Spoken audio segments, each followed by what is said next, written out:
Buenas noches, doctores. Gracias por la presentación. Vamos a ver hoy día otro de los ítems interesantes, importantes. Son dos órganos que vamos a abordar el día de hoy, tanto lo que es el páncreas como el vaso. Y tenemos nosotros que recordar que el segmento que vemos nosotros como cirugía es el páncreas exocrino. Eso es lo que nosotros vamos a evaluar y analizar y que tenemos nosotros que tratar de entender. Como ustedes habrán visto en el seminario anterior, el día lunes, y habrán visto también en la clase que desarrollaron de lo que es vesícula, vía biliares, el páncreas está íntimamente relacionado con todo este sistema, hepato-vesícula biliar. Y está interrelacionado porque todas esas estructuras van a formar, van a contribuir a todo lo que es el aparato digestivo desde el punto de vista de lo que es la digestión. Ahora, hay cosas que nosotros tenemos siempre que tener en cuenta con respecto al páncreas. ¿Por qué es importante esto? El páncreas se comienza a formar a partir de la cuarta semana de gestación y como ustedes pueden ver, se origina a partir de lo que es el endodermo, en la porción en lo que es el intestino anterior, prácticamente el anterior e iniciando el medio. Justamente ahí tenemos la yema que va a dar origen a todo lo que es el segmento hepático y el segmento biliar. Esta es la yema ventral, mientras que tenemos al otro lado la yema posterior. La yema posterior es la que posteriormente va a dar origen a lo que es parte de la cabeza, el cuello, el cuerpo y la cola. Entonces, se forma un segmento ventral y un segmento dorsal. Esto va a durar entre la cuarta y la octava semana. La yema ventral va a comenzar a tener un giro, digamos, de derecha y va a ir por la parte posterior del futuro duodeno y poco a poco se va a venir a alinear. Como ustedes pueden darse cuenta, en un primer momento tenemos nosotros aquí el conducto principal del páncreas. Y posteriormente aquí vemos todo lo que es el conducto que va a formar parte de lo que es la vía biliar y de lo que nosotros posteriormente llamaremos como el colédoco. Más o menos a la octava semana, estas dos yemas tienden a fusionarse. Y como ustedes se están dando cuenta, el conducto principal llega a fusionarse con el conducto colédoco en su porción intrapancreática, formando lo que posteriormente vamos a conocer nosotros como el conducto principal o conducto de Wilson. Y una continuidad de este conducto principal que va a ser el accesorio o de Sartori. Al fusionarse, va a dar origen a lo que conocemos como el proceso uncinado a la parte inferior de la cabeza del páncreas. Estamos hablando de la yema ventral. Y cuando hablamos de la yema dorsal, la parte posterior de la cabeza del páncreas, el cuello, el cuerpo y la cola. Ese es el enfoque embriológico. Y es importante tenerlo en cuenta, porque cuando se produce alteraciones a este nivel, vamos a ver patologías como lo que es el páncreas diviso y el páncreas lo que es el páncreas anular, que van a ser alteraciones que van a contribuir a ciertas patologías del páncreas. Ahora, cuando hablamos ya del adulto, debemos nosotros recordar que el páncreas tiene ciertas características. Un peso de aproximadamente 75 a 125 gramos, va a tener una longitud de 10 a 20 centímetros. Para algunos autores nos habla que el páncreas está en el retroperitoneo. Otros nos dicen que está retroperitonizado. Lo que tenemos otros que tener en cuenta es que más o menos está a nivel de la primera vértebra lumbar. Y anatómicamente vamos a encontrar cinco porciones claramente definidas. Una de ellas es el proceso unciforme, la cabeza de páncreas, y precisamente por donde pasa la vena cava superior, se va a dividir o se va a denominar el cuello. Y a partir de ahí vamos a ver nosotros lo que conocemos como lo que es el cuerpo y la cola del páncreas. ¿Hasta ahí estamos claros, jóvenes? Sí, doctor. Muy bien, continuamos entonces. Ahora, este páncreas está ricamente irrigado. Tiene una gran circulación, la cual, como ustedes podrán darse cuenta, se origina del tronco celíaco. Específicamente, son dos las grandes ramas que nos interesan a nosotros, específicamente dirigido al páncreas. Hablamos de la arteria hepática común y hablamos nosotros de la arteria esplénica. Como ustedes podrán seguir y observar, el hepático común va a dar origen a la arteria gastroduodenal. Aquí tenemos la arteria gastroyunal. Y esta arteria gastroyunal se va a dividir en una rama anterior y una rama posterior. La arteria pancreático-duodenal anterior, superior anterior y una superior posterior.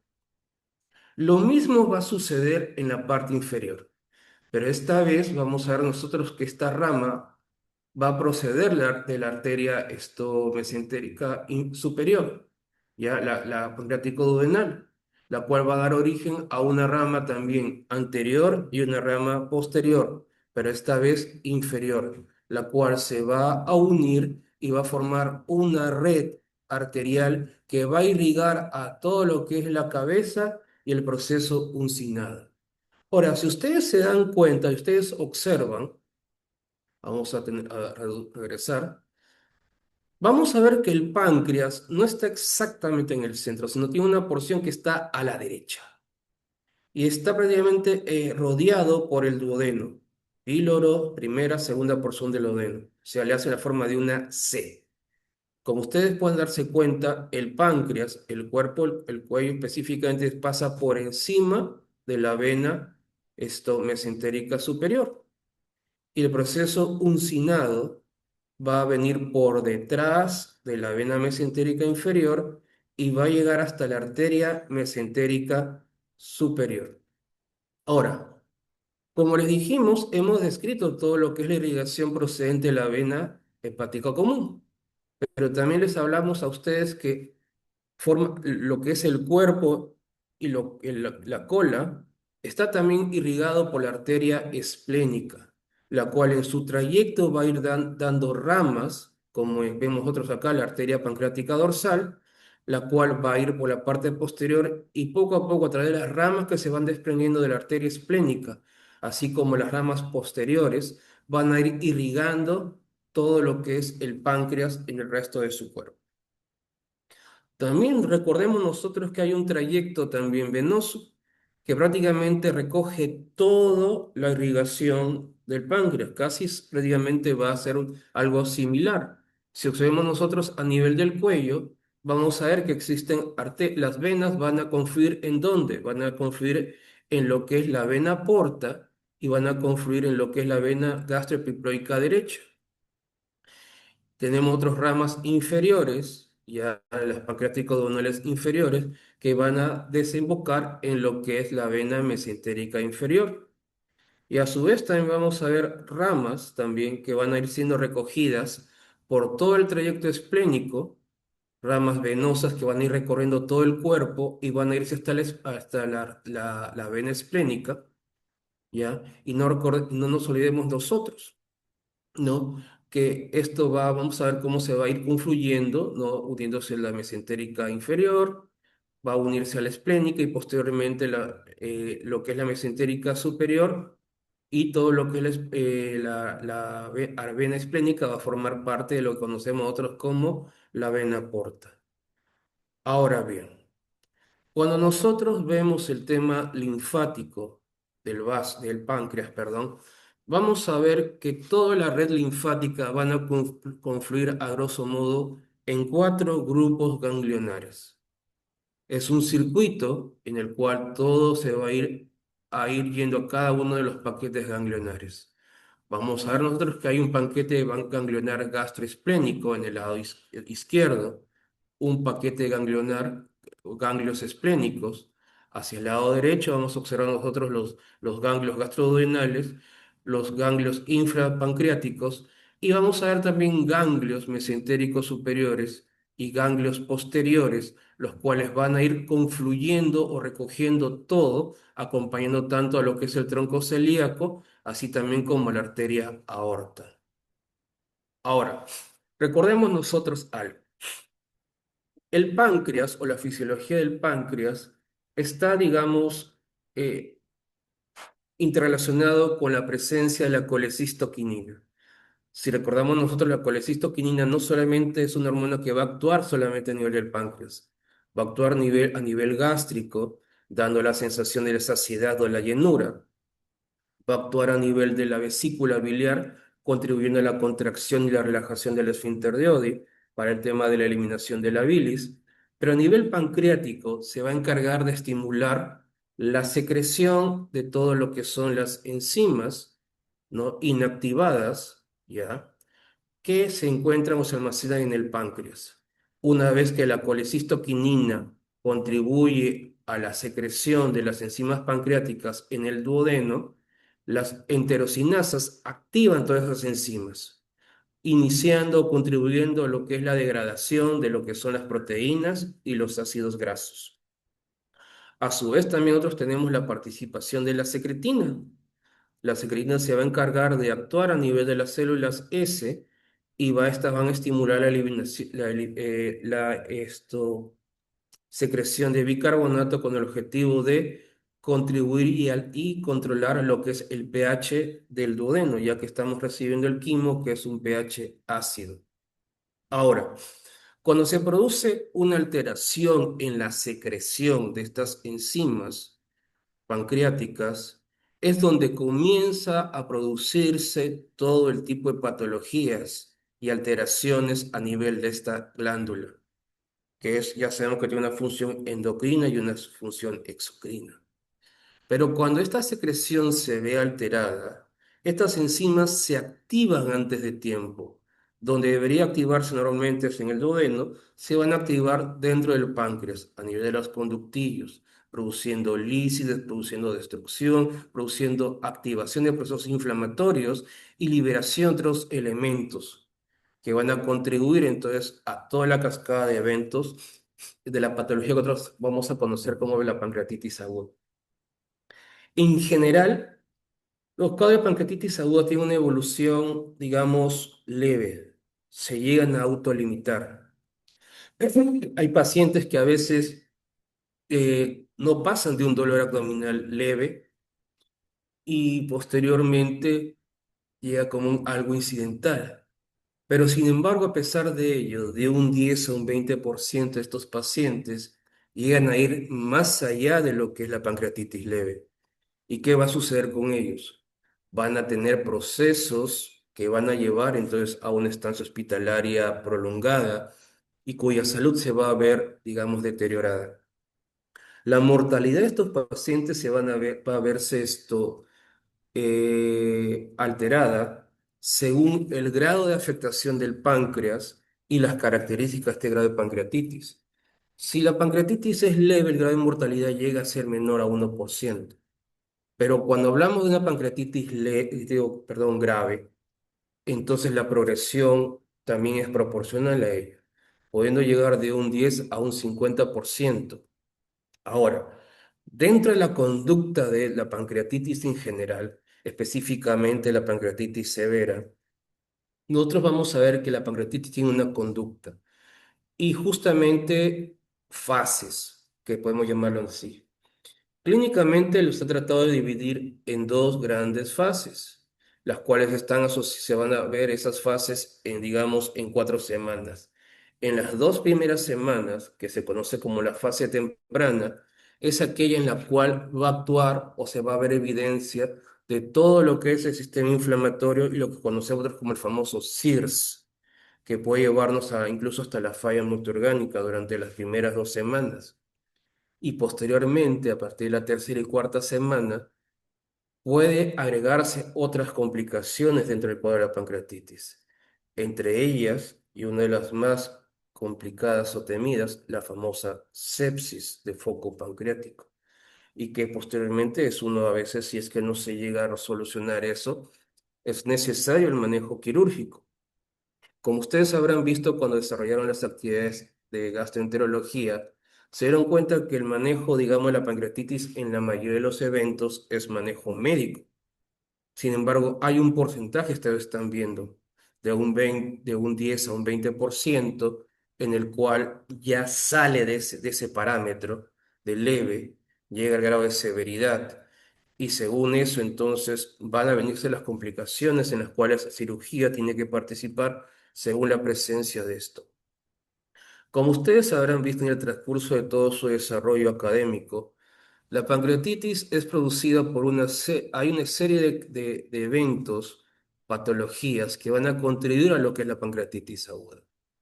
Y como les dije en un primer momento, básicamente la pancreatitis es por el proceso, digamos, de activación de las enzimas dentro del páncreas, produciendo en un primer lugar destrucción de los acinos, liberación de calcio, liberación de elementos, alteración el sistema reticulo endoplasmático, activación de las mitocondrias. Es decir, va a producir un fenómeno local producto de esa autodigestión. Ahora, todo este proceso va a liberar mediadores químicos, entre ellos lo que conocemos como la interleucina 1 y factor necrótico tumoral, la cual son estimulados por la migración de los neutrófilos. Y se va a producir un fenómeno de retroalimentación, en el cual se va a ir incrementando cada vez más el proceso inflamatorio y va a haber lo que conocemos nosotros como la cascada inflamatoria. De un proceso local va a pasar a un proceso, digamos, sistémico, producto de la cascada inflamatoria, en la cual van a participar más mediadores como la interleucina 2, interleucina 6, bradicininina, ¿no? Y lo que es factor activador de plaquetas. Y esto va a afectar todo el sistema, llevando lo que es el famoso CIRS, después lo que es la falla multiorgánica y posteriormente la muerte del paciente. ¿Mm? Ahora bien, como ustedes habrán escuchado, como bien les estoy en la introducción del doctor Crisanto, son dos las patologías más frecuentes que nos van a llevar al desarrollo de la pancreatitis, encabezando por lo menos en todo lo que es América, tiene que ver con todas las causas litiásicas. Y en un porcentaje, digamos, en segundo lugar están las causas, digamos, por el uso excesivo de alcohol, el cual, como a veces decimos, tiene a veces que ver mucho también con las costumbres, los hábitos, cosas por el estilo. Ahora, si bien el tema de la pancreatitis producida por causa biliar y causa alcohólica constituye de un 70 a un 80%, hay otras causas y también hay causas según el grupo etario. Por ejemplo, los niños, que a veces son traviesos, están corriendo, se produce un golpe en el abdomen, puede cruzar con un trauma esplénico y eso puede desencadenar también la pancreatitis. También pancreatitis autoinmune, y también la literatura nos habla de pancreatitis inducida por fármacos, metronidazol, retrovirales y cosas por el estilo. Así también como pacientes que tienen cuadros autoinmunes que pueden llevar a desencadenar el tema de la pancreatitis, como el lupus eritematoso. Ahora, dijimos nosotros que la primera causa es la causa biliar. Y como ustedes vieron, el día lunes, una cascada de eventos. Tenemos la famosa colelitiasis. Si la colelitiasis sigue progresando, puede llegar a la colecistitis pseudocalculosa. Después puede migrar esos cálculos a la vía biliar a través de la coledocolitiasis. Y según esa migración, ese paso de cálculos, puede llevarnos a lo que es la pancreatitis aguda. Entonces, ahí es donde surge dos teorías con respecto a lo que es la pancreatitis por causas litiásicas. Ahora, tenemos otros que recordar que no es, digamos, algo del día a día. La pancreatitis aguda, no, la incidencia de pancreatitis aguda está en pacientes sintomáticos de un 3 a un 8%. Y es frecuente verlo en mujeres y sobre todo en el grupo de 50 a 70 años. Ahora, como les decía, existen dos teorías con respecto a la producción de la pancreatitis. Una de ellas es que el cálculo está bloqueando el libre de esto secreción de las enzimas pancreáticas y este bloqueo a nivel de las enzimas del conducto pancreático va a hacer que se produzca una éstasis de las enzimas pancreáticas intraductales. Estas se activen y lleguen a producir lo que conocemos nosotros como la pancreatitis, es decir, la teoría obstructiva. Y la segunda teoría es la teoría del reflujo. Es decir, el cálculo se enclava presente en la confluencia entre el colédoco y el páncreas, y al venir el conducto biliar, va a haber un reflujo hacia el páncreas a través de los conductos, el conducto principal o de Wilson, y va a activar intraductalmente las enzimas pancreáticas y va a desencadenar o va a llevarnos al cuadro de pancreatitis aguda. ¿Me entendieron hasta aquí, jóvenes? Sí, doctor, claro. Sí, doctor. Listo. Entonces ya sabemos que hay dos teorías, ¿no? Y las dos están aceptadas. Ahora, el alcohol. ¿Será que todo paciente que se tome sus alcoholcitos, sus agüitas, esto de maracuyá, de mango, esas cosas van a ser pancreatitis? No. Existen dos criterios, ¿no? Uno de ellos, el enfoque, la predisposición genética, y otro tiene que ver con la cantidad de alcohol que se puede estar ingiriendo. Tenemos nosotros que recordar que, a pesar de eso, constituye la segunda causa de pancreatitis y se vamos a encontrar en varones entre los 30 y 45 años. Y nos habla que probablemente esté asociado al consumo de etanol o de alcohol aproximadamente de 100 gramos por día durante al menos 5 años. Ya esto asociado al consumo de tabaco. Y como les comentaba en un momento, que hay una predisposición genética. Yo personalmente hasta ahora no he visto una pancreatitis alcohólica, pero la literatura lo dice y quizás en otros estamentos de salud sí lo estén observando o viendo. Ahora, como les comentaba, pueden haber también causas obstructivas que nos van a llevar al tema de la pancreatitis. Y entre ellos son todas las patologías que puedan contribuir o alterar la liberación del contenido pancreático al duodeno. Y por eso, cuando hablamos de cualquier mecanismo obstructivo, vamos desde parásitos, problemas congénitos, como les hablé a ustedes del famoso páncreas divisum, así también como tumores pancreáticos, o sea, los tumores periampulares, entonces van a contribuir también a ello.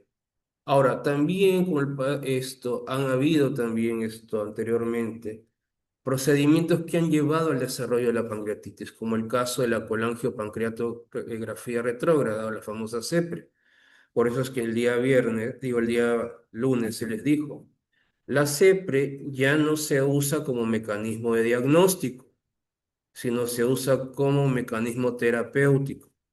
Por eso es que poco a poco ha ido disminuyendo el uso de la CEPRE como diagnóstico y en cierta manera también se ha reducido el índice de pancreatitis por el tema de la CEPRE.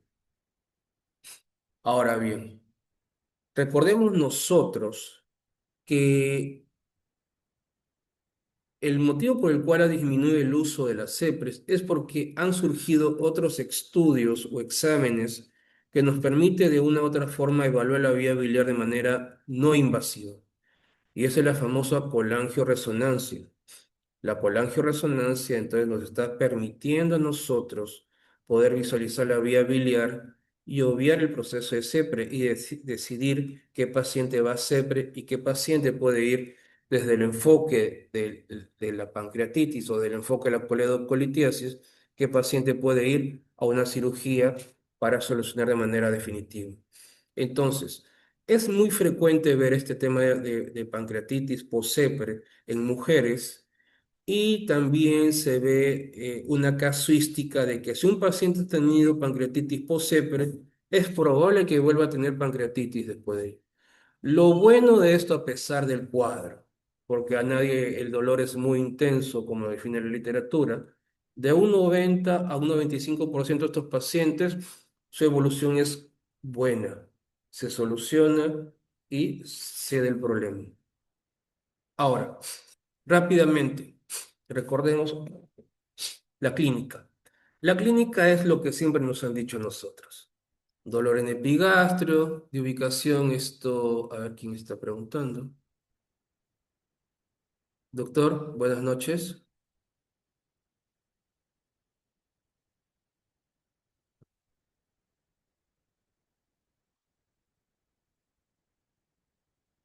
¿Algún comentario, doctor, nos quiere hacer, doctor Salinas?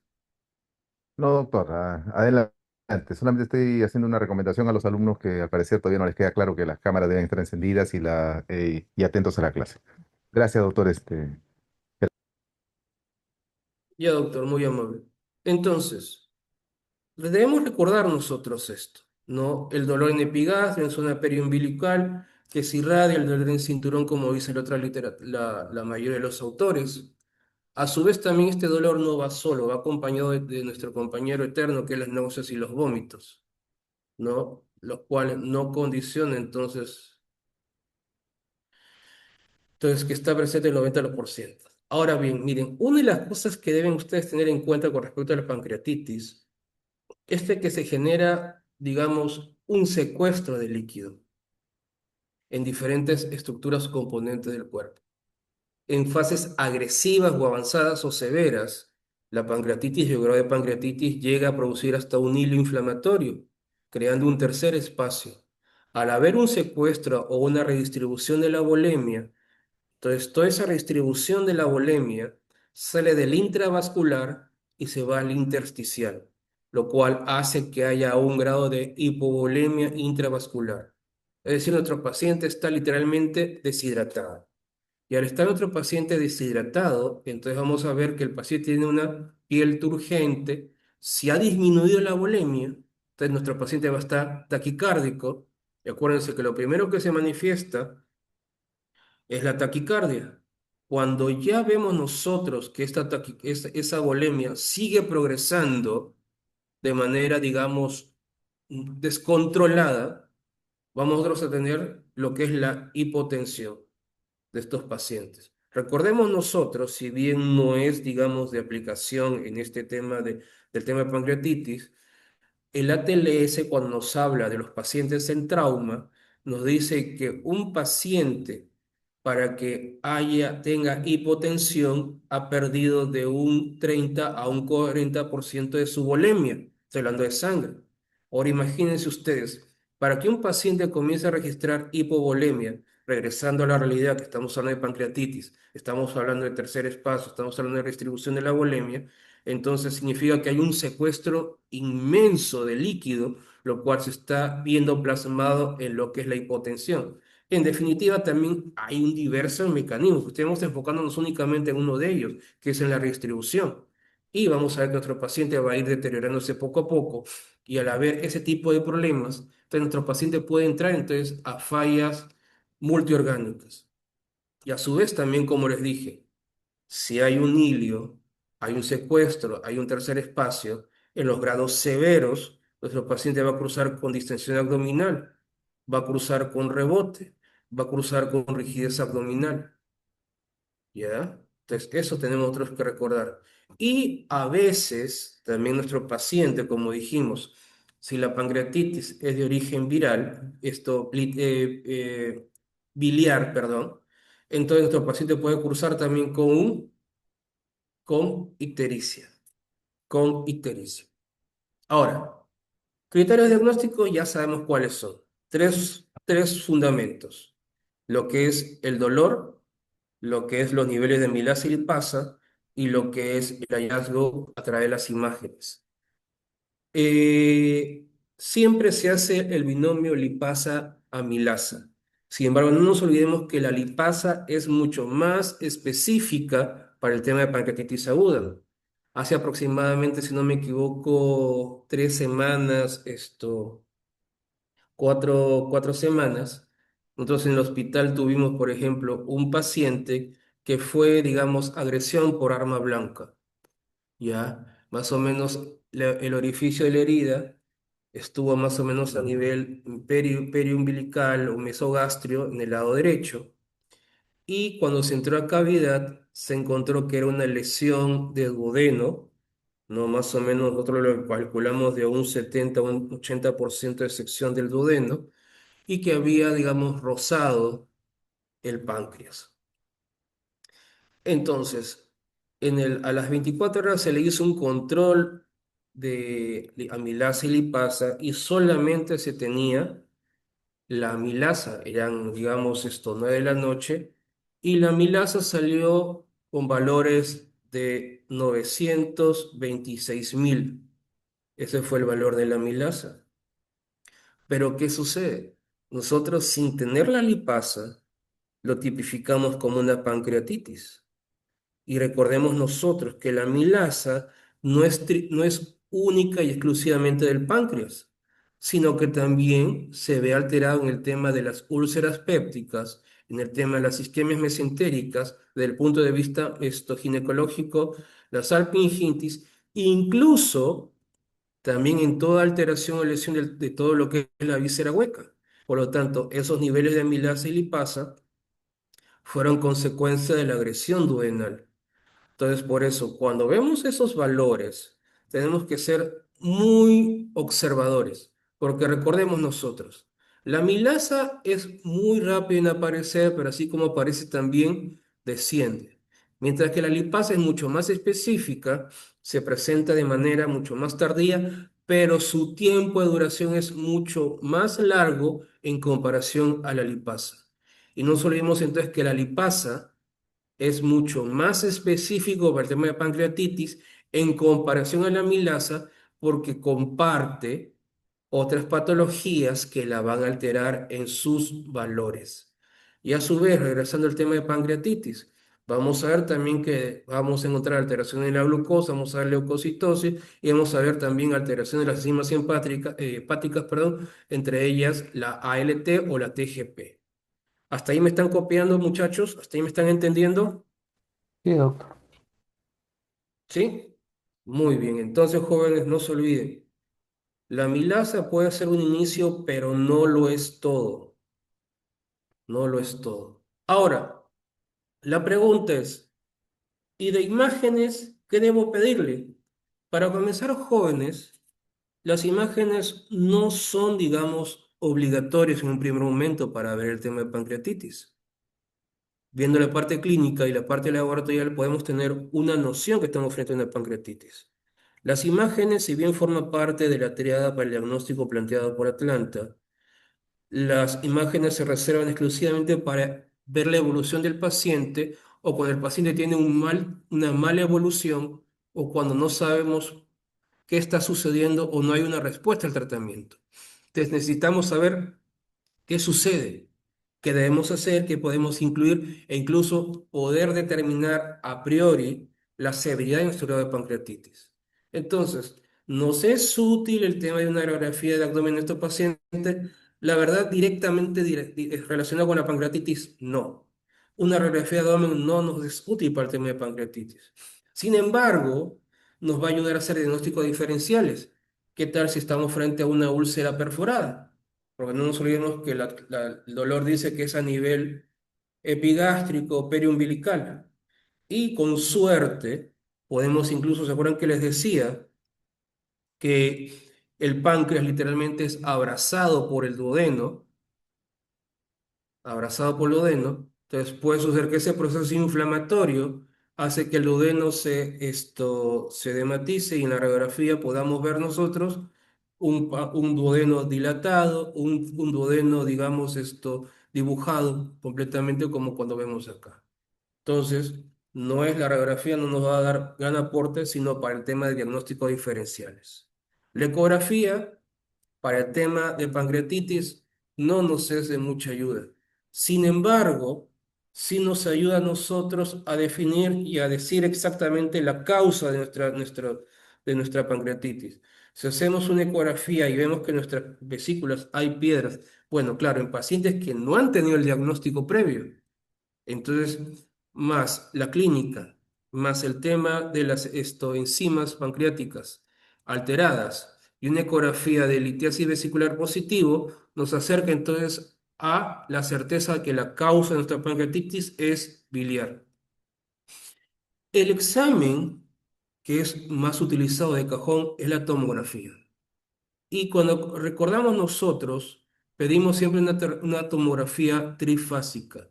¿Y por qué pedimos una trifásica? ¿Qué nos interesa la tomografía trifásica? Es tratar de pedir lo que es en fase venosa o fase portal, para poder hacer que se resalte las estructuras del páncreas y poder ver dos cosas, ver líquido y ver grados de necrosis. Ese es el objetivo de poder ver la tomografía en un paciente del enfoque de páncreas, líquido y lo que es necrosis. Ese es el objetivo de nuestra tomografía. La resonancia es mucho más sofisticada, nos permite ver mucho más detalles, nos permite observar con mayor precisión y realce lo que es la necrosis, la inflamación del líquido libre. ¿Cuál es el detalle? El costo. No todos tienen la posibilidad de llegar a eso, a menos que tengan un seguro o estén en un hospital en el cual cuenten con el servicio. Entonces, y si queremos visualizar, entonces a veces se puede solicitar secretina, el paciente se inyecta secretina para que todos los que sean los conductos pancreáticos se dilaten y en la hora de hacer la resonancia se vea con una claridad mucho mayor, más espectacular y poder ver así la anatomía de manera integral de nuestro páncreas. Y otra de las cosas que están surgiendo es la famosa ecoendoscopía, a través del cual se trata de observar no solamente el tema del páncreas, sino también ver microlitiasis y ver otro grado de profundidad de los edemas y la inflamación, ¿no? Y es una alternativa al tema, por ejemplo, de la CEPRE, cuando no se tiene un diagnóstico, digamos, claro, menos, menos noxa, menos manipulación de la vía biliar, menos posibilidad de pancreatitis por manipulación y enfocarnos entonces al plan terapéutico. Ahora, una vez que hemos nosotros determinado y hemos visto que nos encontramos frente a una pancreatitis, ahora la pregunta es la severidad. ¿Frente a qué tipo de pancreatitis nos encontramos? ¿Qué grado de severidad tiene? Entonces, uno de los scores que está bien usado es el BISAP, ¿no? Que tiene que ver con balance, siempre me olvido, nitrogenados, el estado mental del paciente, el CIRS, la edad y la efusión pleural. Entonces, bueno, cada uno de estos valores nos ofrece un punto. Y aquí nos habla de grado de mortalidad. Cuando estamos por encima de 3 a 5, tenemos una alta mortalidad, por estar encima del 15 percentil. Ahora, para los que olviden a veces cuáles son los criterios de SIRS, aquí tenemos los criterios de SIRS. La temperatura del paciente mayor a 38 grados o por debajo de 36 grados. La frecuencia cardíaca por encima de 90 latidos por minuto. La frecuencia respiratoria por encima de 20. Y si el paciente tiene un ADA y podemos ver lo que es la presión parcial de CO2 menor a 32 milímetros de mercurio, el hemograma, ver una leucocitosis por encima de 12.000 o por debajo de 4.000, o estamos frente a 10 abastonados. Entonces, eso es lo que nos va a ayudar a nosotros a determinar. Ahora, dentro de estos parámetros, en el año 1212, el Comité Internacional del Páncreas nos estableció de la clasificación de severidad en 3 grados, lo que es leve, moderada y severa. ¿Y en qué depende esta clasificación de leve, moderada o severa? Va a depender mucho de que si el paciente se encuentra en falla multiorgánica. Y si esta falla multiorgánica, como ustedes pueden ver, hablamos de la presión sistólica, hablamos de la insuficiencia respiratoria, o sea, una presión parcial de oxígeno menor a 60, hablamos de insuficiencia renal, es decir, una creatinina por encima de 2 miligramos por decilitro o un flujo urinario por debajo de 0,5, o el que el paciente tenga hemorragias digestivas cuantificadas por lo menos por encima de 500 mililitros en 24 horas. Entonces, cuando encontramos ese tipo de falla, nos dice Atlanta, si esta falla dura más de 48 horas, estás frente a una pancreatitis severa. Pero si esta dura o la logras revertir o la logras controlar en menos de 48 horas, ya esto, ya esto, encuentras complicaciones sistémicas y complicaciones locales, Las sistémicas hablamos nosotros de la plaquetopenia, hablamos del consumo del fibrinógeno, hablamos de los productos de degradación de la fibrina, hablamos de calcio que está comenzando a consumirse por debajo de 7,5 miligramos por decilitro, o las complicaciones locales que son necrosis, absceso y pseudoquiste pancreático. Estamos entonces frente a una pancreatitis tipificada como moderada. Entiéndase ustedes también que esto no solamente que les he dicho es para moderado, solamente que el tema de severo es de que el problema, la falla multiorgánica, se revierta antes de las 48 horas o pueda preservar. Tiene que estar todo esto, tanto en el moderado como el severo, para tener esa clasificación. Y si nuestro paciente, que dijimos otros, que es la gran mayoría, no tiene nada de esto, no tiene ni siquiera locales, necrosis, absceso, pseudoquiste, entonces será tipificado como una pancreatitis leve, de tipo leve. Ahora bien, una de las cosas que les decía a ustedes con respecto a la tomografía nos permitía a nosotros poder valorar dos cosas, lo que era líquido y lo que era necrosis. Cuando hablamos de líquido, hablamos de edema del páncreas en primer lugar y después la acumulación y la colección de este líquido a nivel del páncreas. Entonces, según este score, nosotros vemos si tenemos un páncreas normal, simplemente se tipifica como cero. Pero conforme vaya pasando, va a haber alteraciones. Por ejemplo, si hay dos o más acumulaciones de líquido o gas en el páncreas, entonces se le da la valoración máxima, que es 4.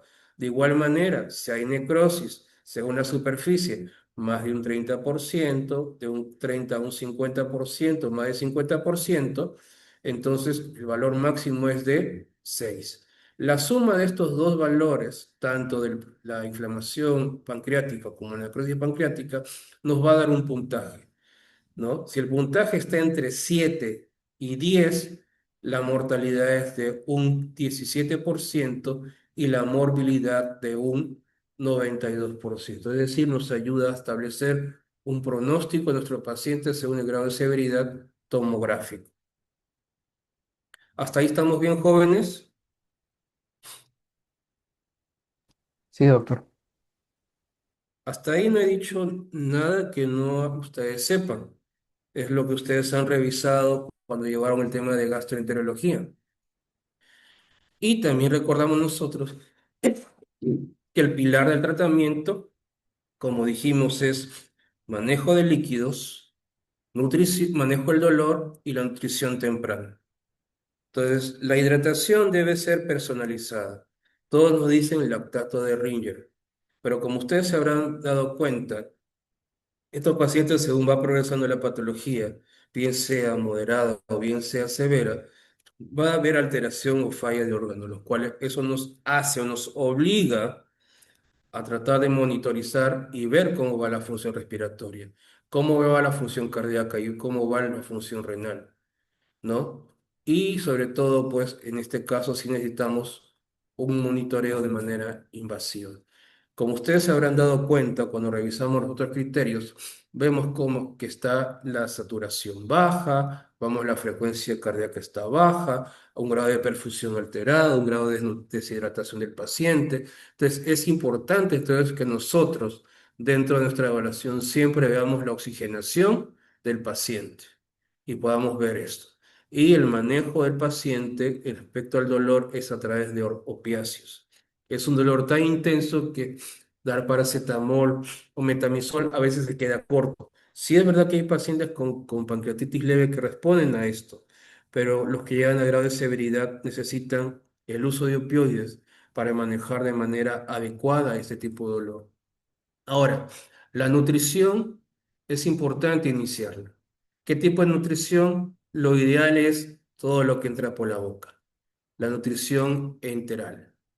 Pero en el caso de que el paciente curse con intolerancia oral o se haga muy prolongado este tema, entonces es necesario entonces ver otro mecanismo a través del cual podamos aportarle nutrientes a nuestro paciente. Y es ahí donde surge la nutrición parenteral, ¿no? Siempre todo procedimiento invasivo tiene un grado de complicación, y entre ellos es el tema de las infecciones por el ingreso o manipulación de los catéteres venosos centrales utilizados específicamente para el tema de la nutrición, o a veces estos catéteres no son utilizados únicamente para nutrición, sino a veces también para la administración de medicamentos y otro tipo de elementos, lo cual no a veces contribuye al manejo de bioseguridad de esto. Y a su vez también el introducir todos esos tipos de elementos de manera directa al sistema hace entonces que se produzca sobrecarga y a veces toxicidad. Uno de los órganos que se va a ver afectado con esa sobrecarga por el famoso NPT es el famoso hígado. Ahora, ¿debemos proporcionar antibióticos a los pacientes? En definitiva, no hay evidencia que el uso de antibióticos en pacientes mejore o reduzca la mortalidad de estos pacientes, sobre todo no como manera profiláctica, porque tengamos en cuenta de que normalmente la pancreatitis es una patología en la cual no debería haber o participar bacterias, a menos que hayan habido otros mecanismos u otros focos que hayan contribuido a que esa grado, esa necrosis, digámoslo así, o grado de pancreatitis se haya infectado y desarrolle un tema de infección. Pero los antibióticos no deben ser usados como mecanismo profiláctico en el manejo de la pancreatitis. Solamente lo usamos sí o sí se ha demostrado que hay un foco infeccioso activo. Ahora, CEPRE en estos pacientes, normalmente en los casos leves, estas coledocolitíasis, porque como ustedes han visto, la mayor cantidad es litiásica, tiende a resolverse en las 48 horas. O sea, un paciente con caso leve, ese cálculo tiende a migrar de manera espontánea y a solucionarse de manera rápida. Entonces, ¿qué tenemos nosotros que hacer? Conducta expectante, hacer control, manejar el tema de la pancreatitis y un control para verificar si realmente ese cálculo migró o no migró.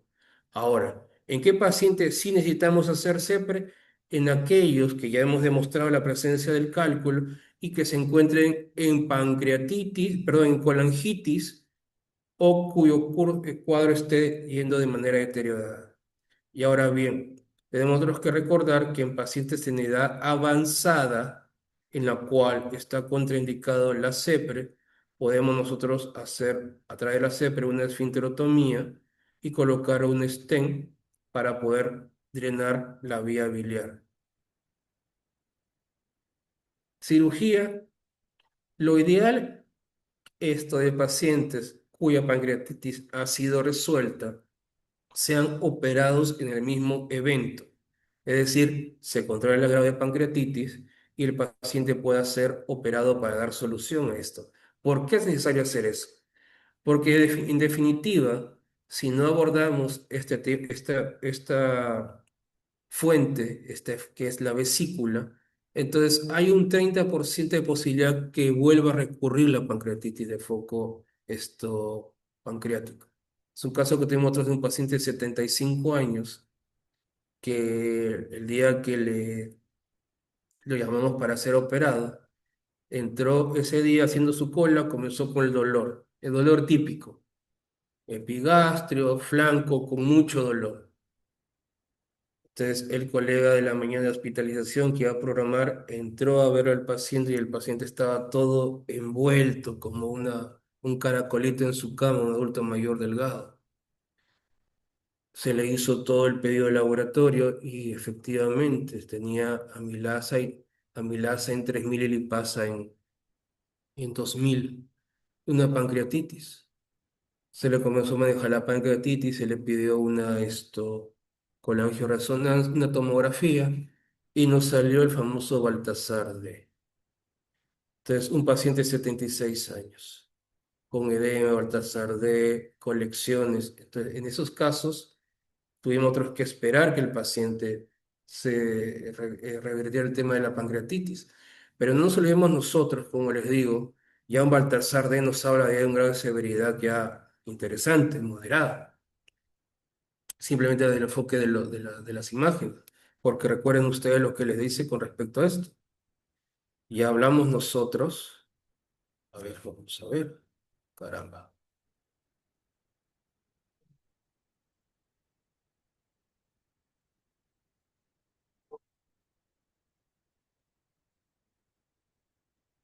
Ven ahí, ya había alteración, ya había colecciones.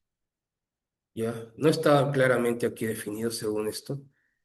Tuvimos que esperar nosotros sus 6 semanas, porque ahorita vamos a ver el por qué era importante hacer ese tema de espera.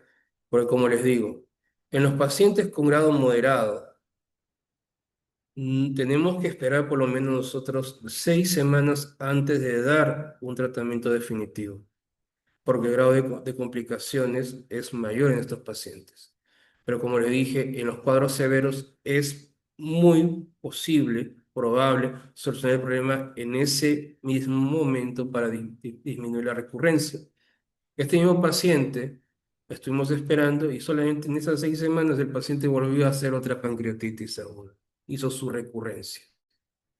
Y esta mañana pues se le ha hecho su CEPRE, se le ha sacado su barro biliar y estamos ya esperando 24 horas para poder operar al paciente. Miren, algo que está sucediendo ¿no? a nosotros en el hospital. Ahora, como les decía, desde el enfoque de nosotros como cirugía, nosotros vemos dos cosas, lo que es el edema intersticial y lo que es la necrosis. Conforme va pasando, progresando, este edema intersticial puede comenzar a organizarse, puede comenzar a hacerse colecciones. Y una de las colecciones que nosotros encontramos es el famoso pseudoquiste pancreático, producto de un o como consecuencia de un edema intersticial, que en teoría lo encontramos nosotros a partir de la cuarta semana hasta la octava semana. Y otra también es la necrosis en la cual comienza a organizarse, comienza a encapsularse y después simplemente observamos y vemos este tema de patologías. Entonces, son dos cosas las que vemos nosotros desde el punto de vista de cirugía. Lo que es el pseudoquiste pancreático y lo que es la necrosis encapsulada. Entonces, todo es quirúrgico, la palabra es depende de ciertas características. Entonces, la necrosis pancreática la carcinoma pancreática, vemos nosotros que va a depender mucho de la alteración, no solamente dijimos de procesos inflamatorios, sino también de la destrucción de ciertos vasos que van a dañar o van a producir alteración del parénquima pancreático. Van a producir alteraciones a nivel de la grasa, lo cual va a llevar a una desvitalización y a una necrosis de esta. Entonces, el 20%, solamente el 20% de los pacientes que presentan pancreatitis van a tener necrosis. Pero esa necrosis no necesariamente siempre va a ser una necrosis infectada. Siempre habrá otras de posibilidades. Y esas posibilidades van a depender mucho, ojo chicos, van a depender mucho de la extensión de la afectación de la glándula. Si nosotros vemos ya que la necrosis es más del 30%, entonces hay un porcentaje de un 22% que la necrosis se puede infectar. Cuando vemos nosotros que está afectado de un 30 a un 50%, la posibilidad o la probabilidad de infección es de un 37%. Cuando está afectado el 70%, va a haber una posibilidad de un 46% de infección. Ahora la pregunta es, pero, ¿qué es o qué es lo que va a producir que esta necrosis se pueda infectar? Lamentablemente, el primer foco de infección de la necrosis pancreática es las bacterias o el foco entérico. Es decir, son las bacterias que vamos a encontrar a nivel del tracto intestinal. Es decir, bacilos gram negativos, a la cabeza nuestra amiga la Escherichia coli, la E. coli. Le sigue la Klebsiella, la Pseudomonas y los enterococos. ¿Cómo podemos nosotros saber que nos encontramos frente a una pancreatitis o una necrosis infectada? Porque nuestro paciente comienza a presentar fiebre. Nuestro paciente comienza a presentar leucocitosis. Nuestro paciente comienza a presentar SIRS, previa sepsis. Nuestro paciente comienza a tener un deterioro de su evolución clínica en comparación a los días previos. En estos casos, podemos hacer una tomografía y si encontramos gas en él, entonces es un indicativo de una infección. A veces se dice que se puede hacer una aspiración con aguja fina, Hay gran discrepancia, a veces se puede mostrar zonas donde hay bacterias, otras zonas donde no lo hay. Incluso algunos dicen, tú vas a meter bacterias en un lugar donde no va a haber. Entonces, existe todo esto. Ahora, como les decía, dijimos que el foco en su mayoría es intestinal. ¿Por qué? Porque al producirse, digamos, la necrosis, al producirse el tema de la falta de vascularización, al ver que hay un deterioro de la grasa peripancreática, entonces todo esto lo vamos a ver nosotros, que va a comenzar a desencadenarse y se va a llegar a su máximo punto entre las 48 y las 72 horas produciendo ¿qué cosa? Una isquemia de la mucosa. Y al producir una isquemia de la mucosa se produce también una lesión por revascularización. Esto es lo que hace entonces que el tejido comience a alterarse y permita la migración bacteriana. En primer lugar, favorece la translocación la proliferación bacteriana y posteriormente la translocación bacteriana, lo cual va a llevar entonces de las asas intestinales hacia la zona pancreática, produciendo este tema de colonización. Entonces, aumenta la permeabilidad, se produce la translocación y se produce la necrosis, la infección de la necrosis. Ahora, ¿únicamente la infección o los focos pueden ser enterales? No, también pueden ser otros focos de cualquier índole infeccioso con el cual el paciente esté cursando en ese momento.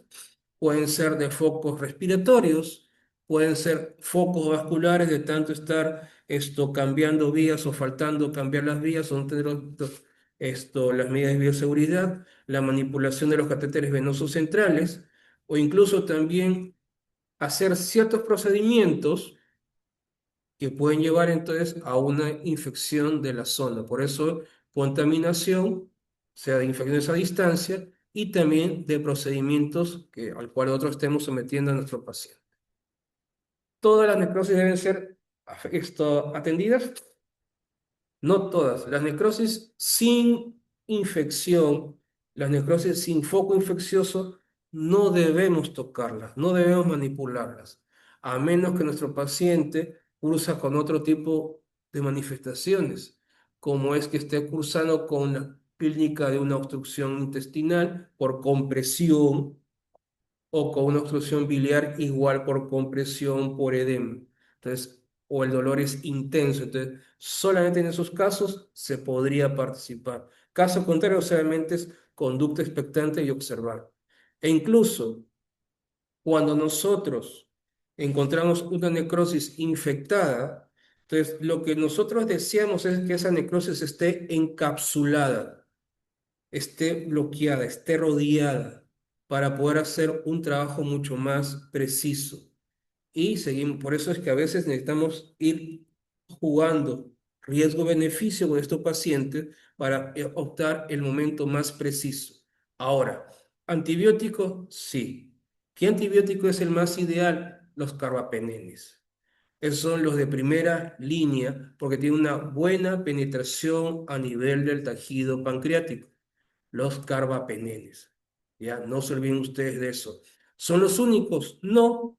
Podemos usar también cefalosporina de tercera generación, podemos usar las fluorquinolonas. Entonces, eso nos va a permitir a nosotros actuar y tratar este tipo de esto, necrosis infectada. Lo otro que les decía a ustedes es el pseudoquiste pancreático.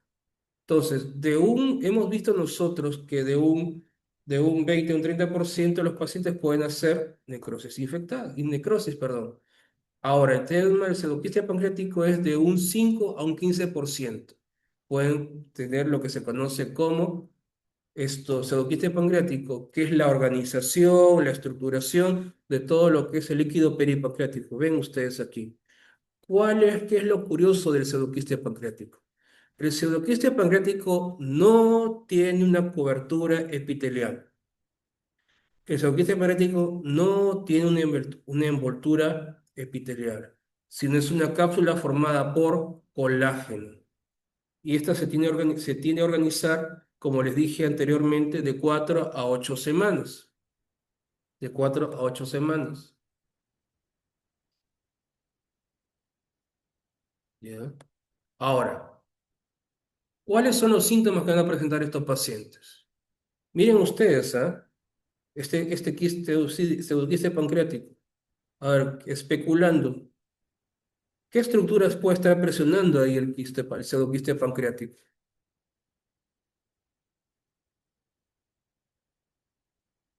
¿Qué opina Pescorán? ¿Qué estructuras podría estar comprimiendo o desplazando el quiste pancreático? ¿Está Pescorán? Sí, doctor. Ana Guerrero, te escucho. ¿Qué estructuras tú crees o especulas que estaría comprimiendo este pseudoquiste pancreático que estamos viendo acá?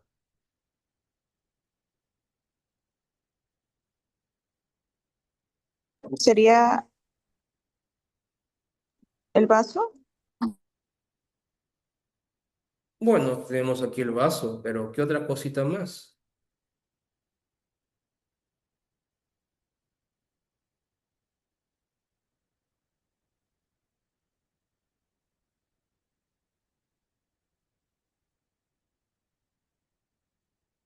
¿Qué opina Ana Guerrero?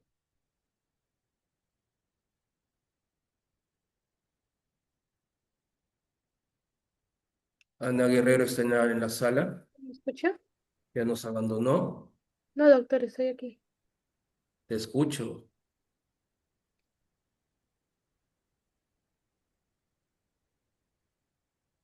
Mm,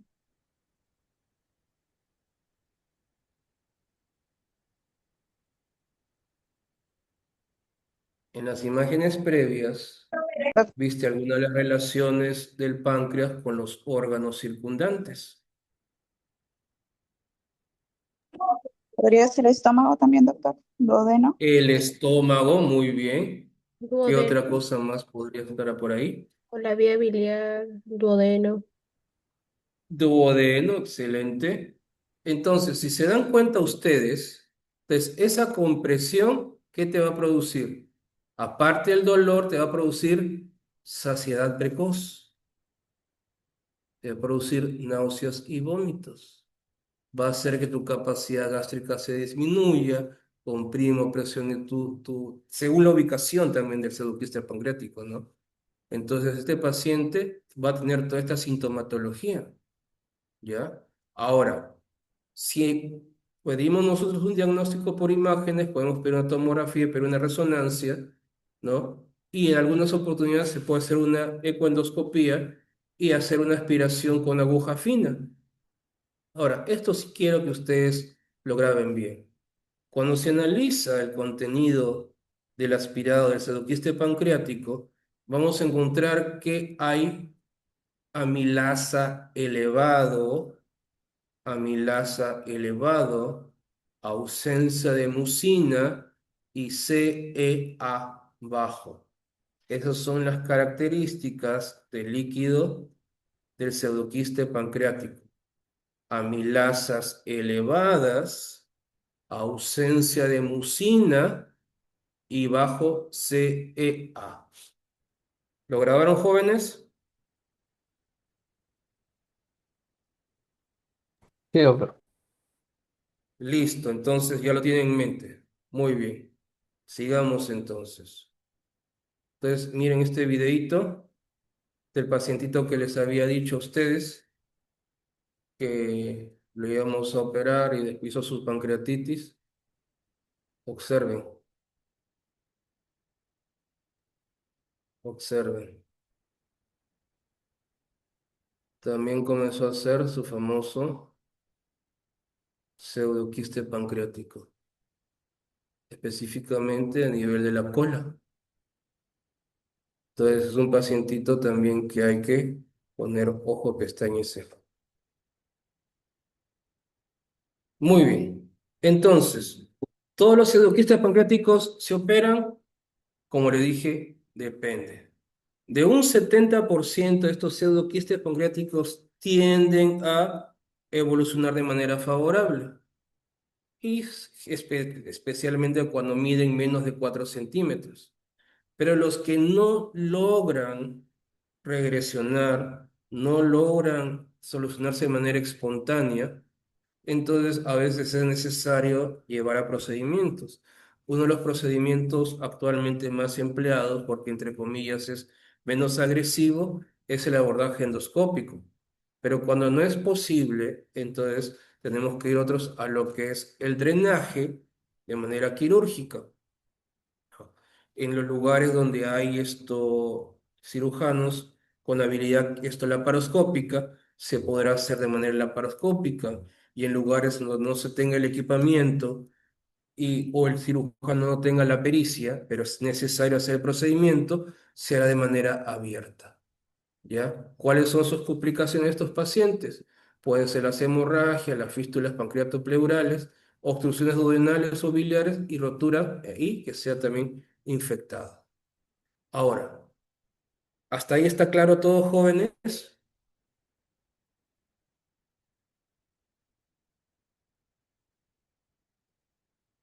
Sí, doctor. Ya, porque vamos a entrar ya a conversar sobre temas neoformativos. Hasta aquí hemos visto una patología, digamos, entre comillas, benigna. Pero ahora vamos a ver patologías de tema neoformativo del páncreas, ¿no? Dos grandes patologías, vamos a vernos las quísticas y la neoformativa de cabeza de páncreas. Entonces, dentro de las quísticas tenemos tanto las serosas como las mucosas, serosas como mucosas. ¿Qué es lo que tenemos nosotros que recordar con respecto a las serosas?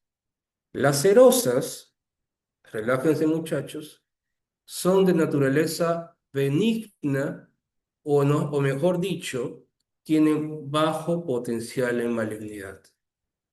Tienen bajo potencial en malignidad. ¿Quiénes? Las neoplasias quísticas serosas. Las neoplasias quísticas serosas. Muy bien. ¿Dónde lo vamos a ver? En su mayoría en la cabeza del páncreas. Aquí tenemos la famosa cabeza del páncreas. ¿Qué características tiene?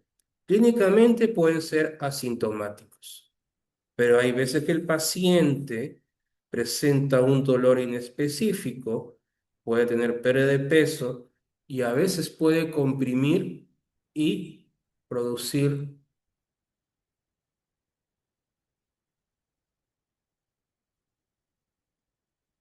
entonces puede producir ictericia. Es muy raro, pero a veces puede producir un fenómeno compresivo. Ahora bien, vamos a ver acá. Vean ustedes. Entonces, vean estas características. Cabeza del páncreas tiene una lesión central blanquecina de manera radiada. Ven ustedes multiquísticas, ¿no? Entonces, esta es la característica, digamos, tomográfica de tipo esa, de una lesión bien delimitada, multiquística, con pequeños tabiques y en su centro un sol radiante. Este pseudoquiste es un quiste que está lleno o rico de glucógeno. ¿Y por qué dijimos que tiene una lesión benigna o bajo potencial maligno? Porque su crecimiento es lento, es lento. Sin embargo, el hecho que sea una lesión tipificada como benigna o potencialmente poco maligna, no implica que se hagan seguimiento de este paciente. Si nuestra quiste llega a tener medidas por encima de 4 centímetros, ya es un riesgo, ya es un riesgo. Entonces, si este paciente llega a tener 4 centímetros, entonces no nos pongamos a deshojar margaritas. Este paciente con crecimiento rápido, 4 centímetros, y tenemos duda diagnóstica, entonces este paciente tiene que ir a una pancreatectomía. No tenemos otros que pensar mucho. ¿Me dejo entender? O sea, a veces hay que tomar decisiones que son radicales, pero incluso cuando hay dudas, porque como dicen a veces, mejor es un apéndice en la mano que un apéndice que esté complicando al paciente. Ahora, hablamos nosotros de la quiste serosa, pero también les mencionamos a ustedes que existe el quiste mucinoso. Y grábense bien esto. Los quistes mucinosos sí tienen una conducta maligna. Aquí, como dicen ustedes, el tamaño sí importa. El tamaño sí importa. Y si es tipificado como mucinoso, entonces el grado de malignidad se incrementa. Entonces tiene una progresión desde benigno hasta un carcinoma invasivo. Miren qué es lo particular de este quiste mucinoso, que es más frecuente en mujeres. Es más frecuente en mujeres. Los hombres no rara vez o pocas veces o nulas veces van a verse afectados. ¿En qué parte del páncreas se ve mucho más afectado? En lo que es cuerpo y lo que es cola. Clínicamente, ¿qué va a tener el paciente? El dolor inespecífico. Dolor inespecífico. Y a veces dentro de su historial puede haber historia de pancreatitis. Y ojo, miren, y ojo, y por eso les decía a ustedes que se graben las características del pseudoquiste pancreático. A veces se puede confundir por imágenes con un pseudoquiste pancreático. Y volvemos a recordar, a ver,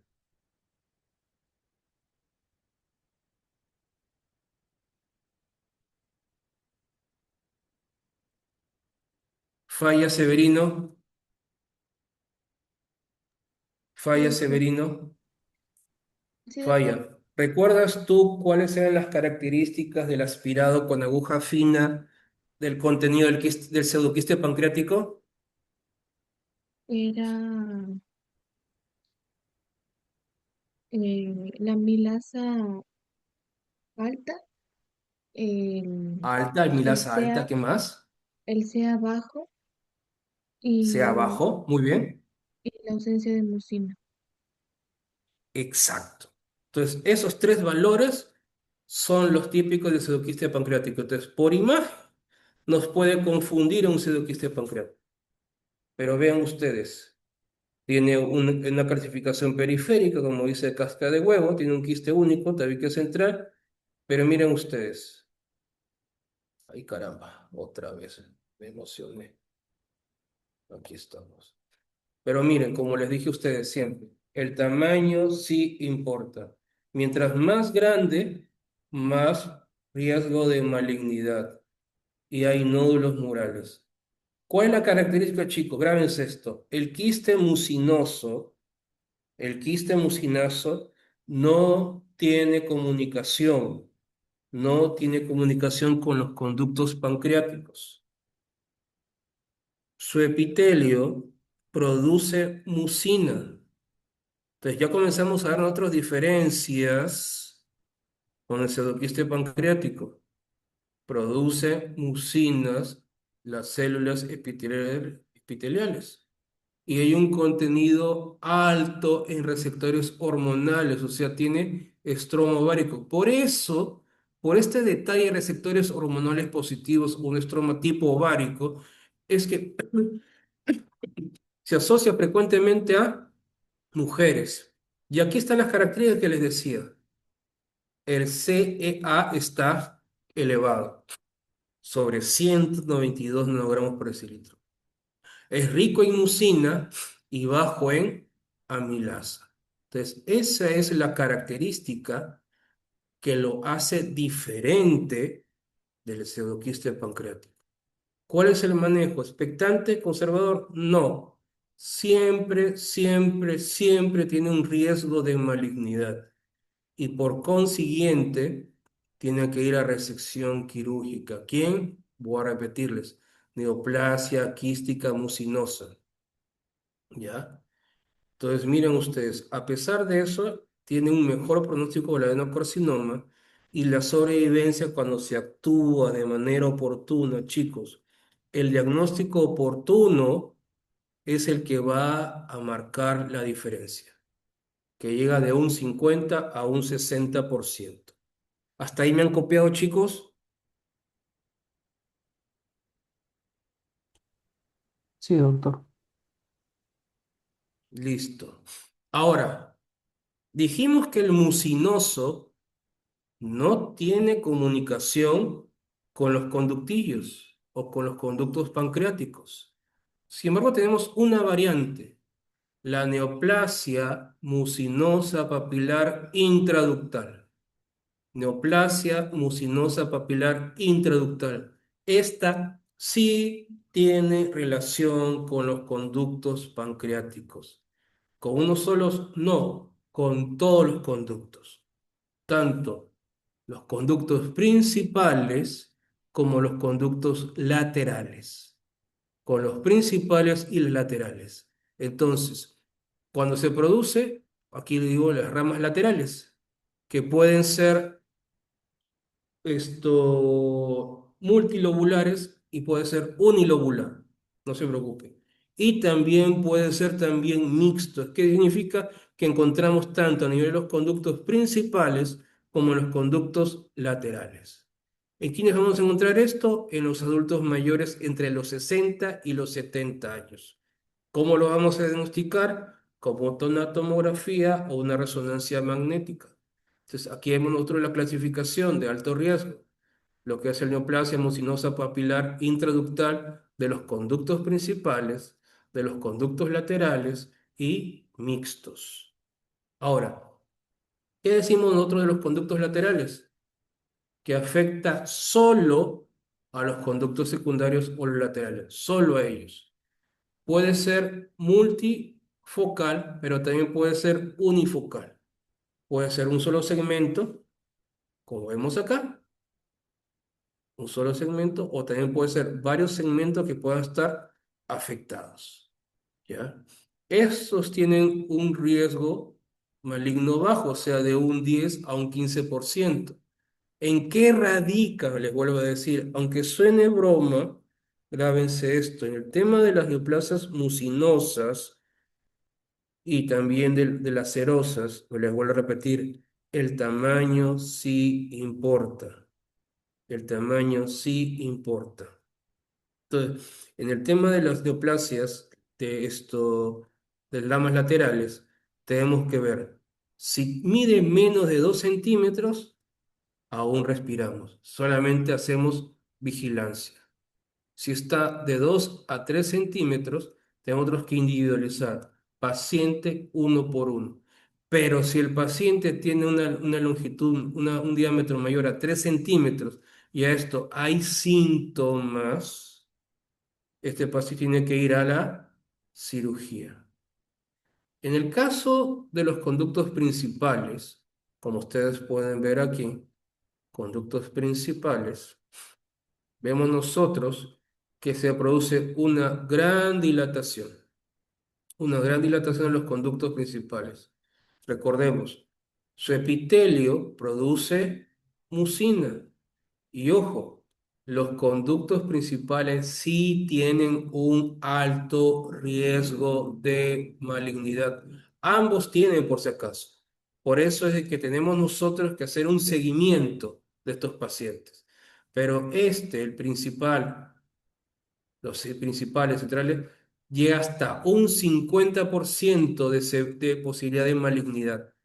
¿Y qué es lo que va a presentar el paciente? Puede cursar con dolor abdominal y cuadro de pancreatitis.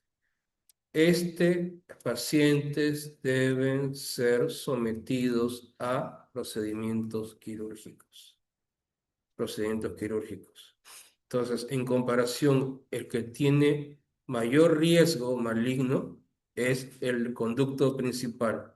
Sin embargo, no debemos descuidar a los conductos laterales, porque si bien son bajos, el tamaño sí importa, les vuelvo a repetir, jóvenes.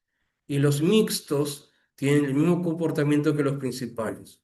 Un alto riesgo de malignidad de un 30 a un 50%, se ven las ramas laterales y principales afectadas y el tratamiento es quirúrgico.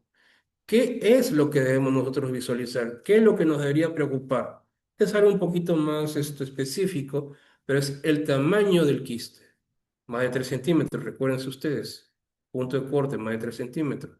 Nódulos murales, menos de 5 milímetros. Conducto principal, el diámetro sea que sea por encima, ya estemos ya entre medio centímetro y 1 centímetro, que la pared esté engrosada, que el paciente tiene pancreatitis y el CA 19,9 esté elevado.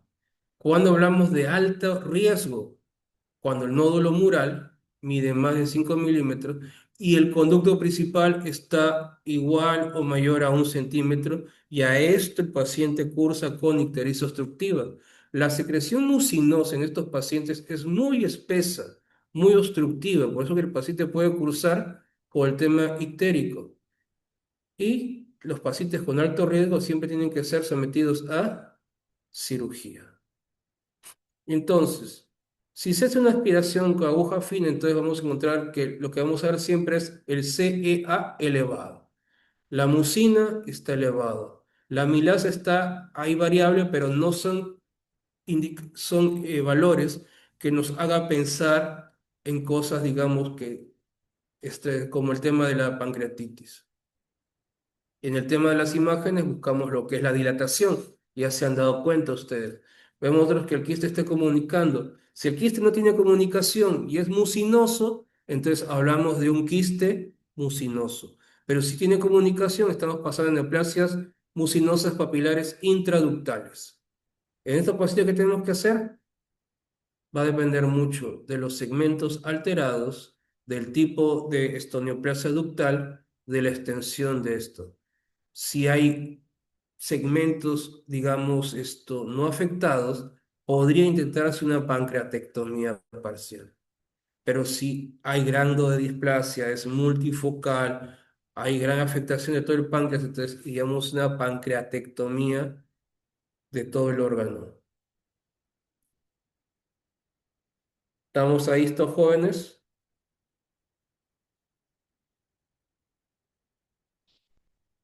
¿Siguen Sí, doctor. vivos? ¿Ya murieron? ¿Se desmayaron? Sí, doctor. Ya no los escucho con fuerza. Yo voy a parecer Bob Esponja. No los escucho.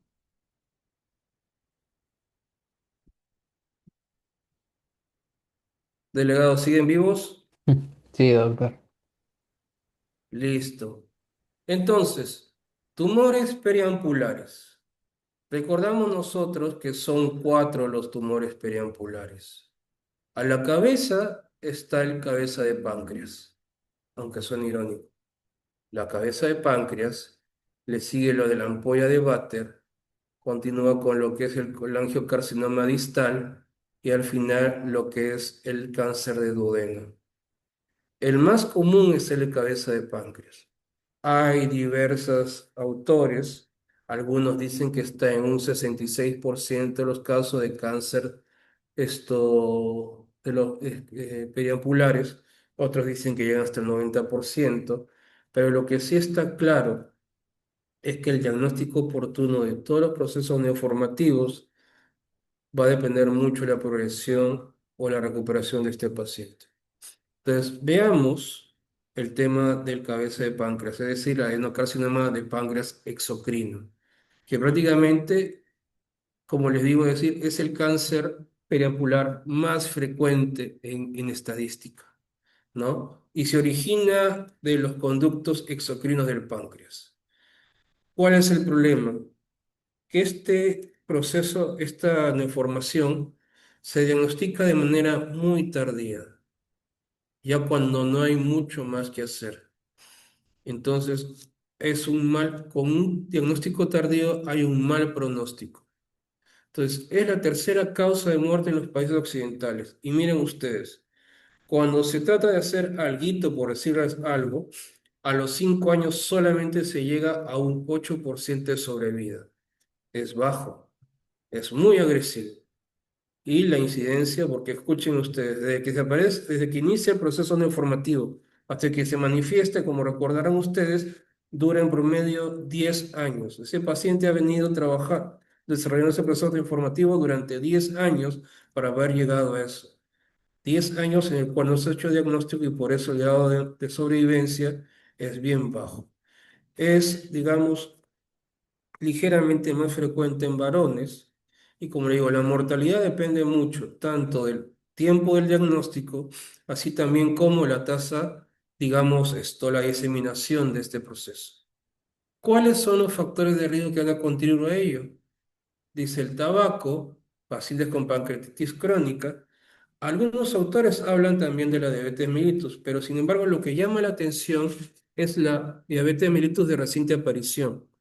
Habla de pacientes en los cuales no han tenido anteriormente diagnóstico de diabetes, en pacientes que no tienen familiares y que de manera tardía o casi en la tercera edad comienzan a presentar este tipo de manifestaciones clínicas, los cuales para algunos constituye, digamos, un factor de riesgo o de alarma, que va a decir, ¿qué está pasando aquí? Porque este paciente en edad adulta sin mayor nexo epidemiológico, sin mayor carga genética, sin un entorno que podría llevarnos a la diabetes mellitus, está desarrollando eso. También vemos pacientes con problemas metabólicos, la obesidad, el síndrome metabólico y otras patologías con un factor genético o hereditario que como es de costumbre, es necesario a veces hacer el tamizaje para demostrar la presencia de sus genes que podrían llevarnos a la muerte de estos pacientes. Ahora, el adenocarcinoma invasivo tiene una secuencia de eventos, en los cuales vemos ustedes acá, en el cual inicia con un proceso, un epitelio cilíndrico, ¿no? Que va a producir mucina con una morfología muy adecuada. Ese es un epitelio normal. Sin embargo, cuando comienza a haber alteraciones o se manifiesta el tema del CARRAS, en el cual no hay un control, no hay un grado de la apoptosis, el control celular, comienza a haber alteraciones en la arquitectura celular, pero sin variabilidad de lo que es su polaridad, sin alteración de lo que es el tema de sus núcleos. Conforme va progresando este tipo de patología, comienza a activarse otro tipo de alteraciones, en el cual vemos nosotros aquí en lo que es el NIPAN2, en la cual ya hay un crecimiento caótico, y hay una alteración de los núcleos, y hay una, digamos, una distribución de la polaridad. Y aquí vemos nosotros la activación de ciertos elementos, ¿no? Como el CDKN2A, en la cual ya no hay un control adecuado del crecimiento celular, del ciclo celular. Y conforme vayamos avanzando en el NIPAN3, en el cual debería actuar el P53 y el DPS4, ¿qué sucede acá? No solamente hablamos ya de una alteración celular, no hablamos de una pérdida de la arquitectura, ya no hablamos solamente de una alteración de la morfología, sino que también ya hablamos de la capacidad de que estas células comiencen a moverse, a invadir, a lo que conocemos nosotros como metástasis, por alteración prácticamente tanto del P53, que también debería producir un control y una destrucción de estas células, y este es lo que va a llevar a la metástasis. Cuando esto sucede, entonces ya comenzamos a ver otro tipo de patologías, otras manifestaciones clínicas, e incluso ya cuando hay compromiso peritoneal. No nos olvidemos que el compromiso peritoneal va a llevarnos o nos va a hacer buscar ciertos estos signos. El ganglio de Virchow, el Mary Joseph o María José y la citis son manifestaciones clínicas de implantación peritoneal. Como ustedes se dan cuenta, básicamente la presencia de estos signos de enfermedad avanzada habla ya del compromiso peritoneal y eso ya es algo que nos habla de metástasis. Ahora, la afectación del adenocarcinoma va a depender mucho de la localización de este. En definitiva, lo más común es en la cabeza de páncreas. Y al estar en la cabeza de páncreas puede producir un fenómeno de compresión extrínseca hacia el colédoco y por lo tanto el paciente va a cursar con ictericia. Y todo lo que hemos visto nosotros cuando hablamos de la coledocolitiasis.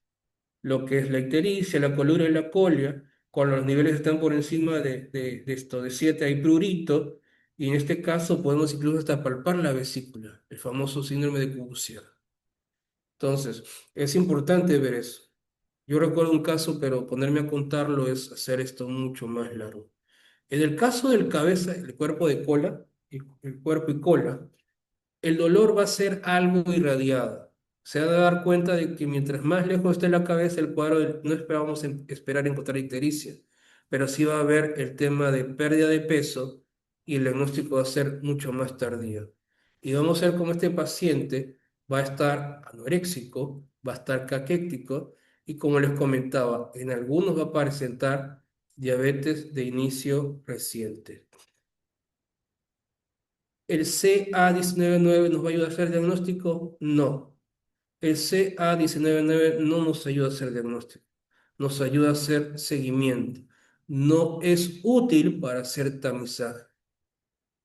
En cuanto a imágenes, como les dije, el instrumento ideal es la tomografía contrastada. ¿Qué es lo que vamos a ver? ¿Qué es lo que nos interesa ver? A los cirujanos, ¿qué es lo que nos interesa ver para poder planificar? El tamaño, el compromiso y si hay metástasis. El tamaño de la tumoración, si hay compromiso vascular y si éste se ha ido más allá de la zona. La endoscopía, la ecoendoscopía nos permite a nosotros medir profundidad también de los procesos informativos y encontrar tumores pequeños. Y con la colangioresonancia vamos a ver características mucho más específicas, por ejemplo, como el tema de las ductales. La CEPRE podemos aplicarla en procesos neoformativos en la cual hay compromiso de la vía biliar y en la cual sea necesario recurrir a un stent para estabilizar a nuestro paciente y posteriormente esto someter a una cirugía cuando el tema es recuperativo. Usamos nosotros definiciones como lo que es la resecabilidad borderline y lo que es irresecable. Irresecabilidad es aquella en la cual, a la hora de hacer la evaluación del paciente, bien sea a través de la tomografía, bien sea a través de lo que es la econdoscopía, nos permite ver que haya tejido o grasa perilesional libre, que no haya compromiso vascular, que nos pueda garantizar hacer una resección limpia y con márgenes libres de procesos informativos. Un borderline resecable básicamente nos habla en mayoría de las veces que hay compromiso vascular, de más del 180 grados de la arteria mesentérica superior, de la vena mesentérica superior. Entonces hay un compromiso. ¿Y por qué es importante saber esto? Porque, como ustedes han visto, entra a jugar lo que se conoce como la neoadyuvancia. La neoadyuvancia lo que va a permitir es tratar de reducir el tamaño del proceso neoformativo, tratando de liberar y de una u otra forma reducir la extensión para que a la hora de hacer el procedimiento quirúrgico tengamos bordes mucho más libres de proceso neoformativo y por lo tanto la cirugía tenga un mayor éxito. Pero ya hablamos de irresecabilidad cuando el compromiso es mucho mayor, afecta a gran cantidad vascular, cuando ya hay metástasis a distancia, como vemos acá, y hay ascitis como consecuencia tumoral. ¿Qué debemos hacer nosotros? Si la neoplasia es resecable, como les digo, hay tejido libre de neoformativo, no hay compromiso vascular, el objetivo de la cirugía es curativo. El objetivo de la cirugía es curativo. Ahora, si la cabeza del páncreas está afectada, entonces, y es posible hacer resecar la cabeza del páncreas, entonces vamos a aplicar la cirugía que se conoce como la cirugía de Whipple. ¿Qué consiste eso? Resecar la cabeza del páncreas, resecar parte del estómago, resecar lo que es el duodeno y reconstruirlo, unir tanto lo que es el páncreas al yeyuno tratar de reconstruir la vía biliar, unirla también al yeyuno, para que de esa manera tratar en lo mínimo de restablecer las funciones biológicas del paciente. Como les comentaba a ustedes, estamos frente a una borderline o al borde de la resecabilidad, entonces tenemos otros que hacer lo que es la quimioterapia neoadyuvante, reevaluar a nuestro paciente y tomar la decisión del tema de operarlo o no operarlo. Y cuando hablamos de irresecabilidad, cuando hablamos de metástasis, entonces aquí la cirugía que se va a aplicar es, digamos, mejorar la calidad de vida, ver el tema de compromiso de la vía biliar, como le digo, si está ictérico, entonces colocar un stent para que esa vía biliar pueda drenarse. Si el paciente tiene mucho dolor, entonces manejar el dolor con opiáceos o en su defecto hacer bloqueo a nivel del plexo celíaco, ¿no? Y también hay que hacer a veces lo que es una quimioterapia paliativa. Muy bien, estamos todavía jóvenes, siguen vivos. Aún seguimos, doctor. Siguen vivos, aún respiran. Vamos a ver entonces ahora el vaso, que es lo último. Sí, ya. Respiren jóvenes, nos falta poco. Ya, solamente son 10 diapositivas. Sé que están en UCI, pero ¿qué vamos a hacer? Es necesario tener en cuenta esto. Y como ustedes van a ver el día viernes cuando se vean tumores periampulares, es importante tomar en cuenta esto y evaluar y hacer un diagnóstico precoz, porque aquí el tema no es tener plata o tenerla, porque por ejemplo, hay eh, ¿cómo les puedo decir? Personajes públicos que murieron por cáncer de páncreas. Por ejemplo, Steve Jobs, el gran intelectual de Apple. ¿Sirvió de algo todos esos millones? No. Diagnóstico tardío, muerte. También uno de los actores también del famoso Harry Potter. Entonces también murió de cáncer de páncreas también. Entonces no es algo ajeno. Y el tema, como les vuelvo a repetir, no va por el tema de tener plata, no tener plata, tener esto, llegar a la atención más sofisticada, sino como ustedes se están dando cuenta, si se diagnostica de manera tardía, la sobrevivencia a los 5 años es solamente de un 8%, es bien bajo. Ahora, el vaso, regresando ahora a lo que estamos, el vaso es el órgano más grande desde el punto de vista linfoideo.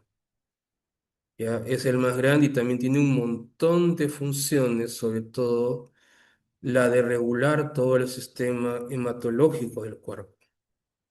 Entonces, mide prácticamente un cuarto de kilo, 250 miligramos es lo que pesa ese vaso. Y tiene una longitud de 7 a 13 centímetros. Como ustedes se están dando cuenta, tiene una cara diafragmática y una cara visceral. La cara diafragmática está asociada al diafragma y está asociada a todo lo que es el peritoneo y la pleura, mientras que la cara visceral se asocia a los órganos como es el estómago, el colon, el riñón y la cola del páncreas.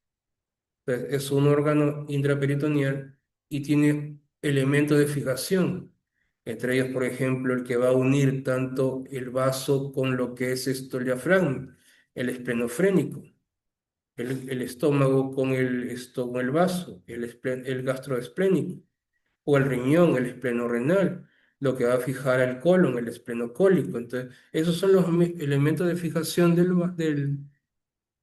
vaso que va a impedir que éste se movilice de manera burda. Ahora, si recordamos nosotros bien, está de más recordarles, ¿no? Que el vaso está irrigado por la arteria esplénica. Va a estar irrigado por la arteria esplénica. Que la arteria esplénica no solamente va a irrigar el vaso, sino que también va a dar vasos cortos gástricos. Pero lo curioso de esto es la terminación de la arteria esplénica, perdón. Va a tener una terminación marginal, como ven ustedes acá, o sea, prácticamente llega al ilio y se va a redistribuir, pero va también un tipo distributivo en el cual desde antes de llegar al hilio esplénico se va a comenzar a subdividir en ramas mucho más largas. ¿Por qué es importante esto? En cierta manera, bueno, los cirujanos, porque es importante para nosotros, porque estas variantes anatómicas de la vasculatura es lo que nos va a permitir a nosotros no necesariamente sacar todo el vaso, sino sacar segmentos de vaso, específicamente en los cuadros traumáticos, porque en los cuadros en los cuales ya entra a ver el tema de discrasias sanguíneas, entonces no tiene mucha esto, motivo estar conservando parte del vaso. Entonces, esto nos permite hacer una pancreatectomía, ¿no? Y reservar partes del vaso. Entonces, recordemos nosotros también que el vaso va a tener afluentes que van a venir casi similares al recorrido de las arterias. Entonces vamos a ver nosotros que va a venir esto, toda la colección de vasos va a venir se va a formar, perdón, la vena esplénica, se va a formar tanto de las afluencias, de todo el recorrido de retorno del cuerpo, del cuerpo caramba, del vaso, va a ir recorriendo también todo lo que son las venas que vienen del páncreas y va a formar entonces, se va a unir, perdón, a la vena gastroesplénica izquierda y va a formar entonces, se van a ir uniendo para formar lo que es la vena porta. Ahora, ¿qué es lo que nosotros tenemos que tener en cuenta o observar? El vaso tiene tres lugares claramente definidos, lo que es la pulpa roja, lo que es la pulpa blanca y lo que es la zona marginal. ¿Qué es lo que tenemos nosotros que tener en cuenta con respecto a la pulpa roja? En la pulpa roja es donde se va a hacer todo el control de la función eritrocitaria. Es donde se va a hacer la prueba de esfuerzo de los eritrocitos y los que pasan siguen adelante y los que no, para afuera, como se dice. Mientras que la pulpa blanca es la que se va a encargar de regular todo lo que es el sistema inmunológico. Entonces, bajo esa premisa, la función del vaso es filtrar, la función del vaso es inmunológica, la función del vaso es el reservorio y en casos extremos donde hay alteración en la producción, podría retomar funciones hematopoyéticas. Entonces, cuando hablamos de función de filtración, que hemos visto que mayoritariamente se ve a nivel de la médula roja, entonces, el eritrocito específicamente es censado, es evaluado, y si éste tiene más de 120 días, o está deteriorada su membrana, o tiene debilidad en esta, entonces el vaso lo que hace es secuestrar y destruirlos. Y todo aquello que tiene también inclusión citoplasmáticos también los va a censar y los va a destruir. También vamos a ver que tiene una función de control de las plaquetas a través del censado y revisión inmunológico y estructural. A nivel inmunológico va a producir, o va a ayudar con lo que es el tema del IgM. Como dijimos, eso está a nivel de la médula blanca. Va a encargarse también de ver el tema de la fagocitosis de las bacterias. Tengan en cuenta lo siguiente: tenemos bacterias encapsuladas, cuya función del vaso es tratar de captarlas y destruirlas. Vamos a también la producción de oxoninas. Tenemos la properdina, que tiene que ver mucho con la activación de la vía clásica, es decir, con todo lo que es la inmunidad innata, y la tupsina, que va a encargarse de la activación de los macrófagos para lo que es la fagocitosis. Otra cosa que tenemos que tener en cuenta que tiene una función también de reservoria. En forma normal, el vaso va a almacenar un tercio de las plaquetas. Sin embargo, cuando entramos nosotros en temas ah, patológicos, el vaso puede entrar a lo que se conoce como una esplenomegalia, y esa esplenomegalia va a llevar al secuestro de hasta un 80% de las plaquetas circulantes. Entonces, el vaso puede secuestrar hasta un 80% de las plaquetas, llevando entonces a lo que se conoce como una plaquetopenia. A nivel hematopoyético, como le digo, esto se ve entre la tercera y la quinta semana, comienza a activarse todo el mecanismo de formación de eritrocitos a nivel del vaso. y esto va a estar hasta el mes 5, en el cual el vaso deja de tener esta función y lo retoma y lo toma la posta la médula ósea.